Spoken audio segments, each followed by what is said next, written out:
and I heard pow, pow, pow, pow, pow, and it stopped, and I went, that's so weird. So I got up in my pajamas, go over to the balcony. My neighbors were underneath me. I said, did y'all hear that? And they said, yeah. I said, I don't think that was a car or firecrackers. That sounded like gunshots. So then we saw people running. I was like, oh my God, that's an active shooter. So I wasn't gonna, in my head at that moment, I'm thinking, I'm not going anywhere. Okay.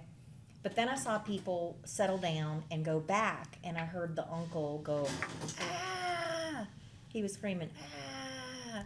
So I'm thinking that's the victim. That's the person who shot. It sounded like a cry of agony. It was a cry of agony, but emotional, not physical.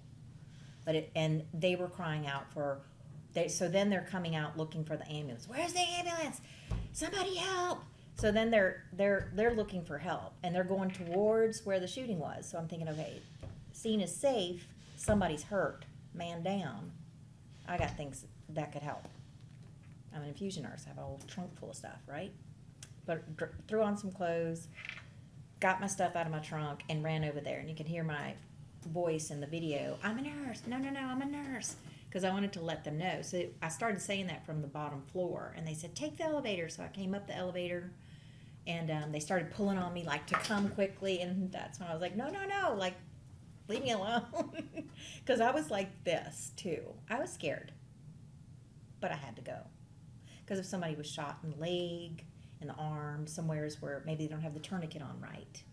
Maybe he finally does collapse and they don't know how to do CPR the correct way. I mean, for minutes, I could at least do that. And not only am I risking that, but legally I am not protected in the state of Texas. And when you...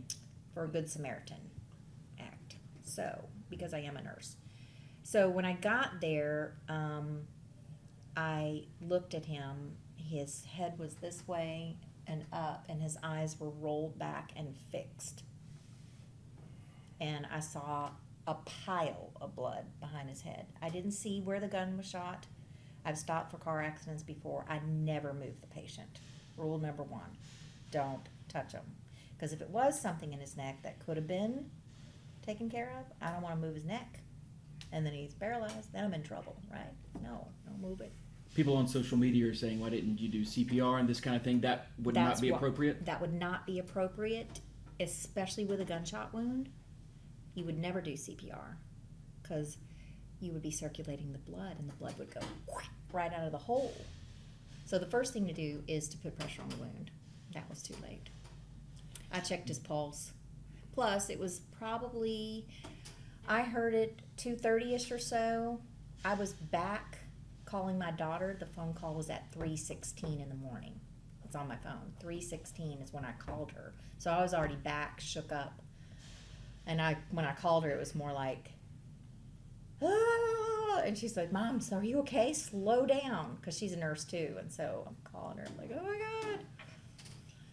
Did you know who he was? No clue. It was my 28-year-old girlfriend that's a nurse that said, do you know who that is? And I'm like, who? No clue. He was a human being. That's it. Talk a little bit more about what you just said. You said you were scared, but you had to go. Because I heard somebody crying out for help. And I thought at least I could get them stabilized or just sit there with them until the EMS got there. I've stopped for like car accidents and stuff before. I don't move them out of the vehicle, but I'll hold their hand. One of the ladies, I went and got her child out of school. I took the child to the hospital. I could be helpful in other ways. I don't have to, and make sure EMS is getting there. So if CPR did need to be started, absolutely got started. I might get in trouble, but when you realized it was too late, you saw what you saw, and then the ambulance came. Did you stay for that? And then what happened after that? Because I know once I didn't stay for the ambulance, but they were there. I heard they were there, so I left the scene. I was pretty shaken up. I checked his pulse. I checked the carotid pulse. I checked it on here. I checked again. You knew he was gone. I can't pronounce someone dead, but I think he was deceased, probably. Assumptions are made. This is an assumption on impact, probably. Did long. And you mentioned you've been doing this almost 30 years. You've never seen this type of trauma in person? No. I mean, I've handled emergent situations, but I've never I'm not an ER nurse, so no gunshot wound kind of thing. Patients bleeding out, yeah, I've for different reasons, post surgery, that kind of thing. Yeah, I've handled those situations. Can you recall what it was like around you while you were trying to assist him with other The uncle was very distraught. I mean, after I told him, I said, no. And I started crying, and he grabbed me, and he's like, please.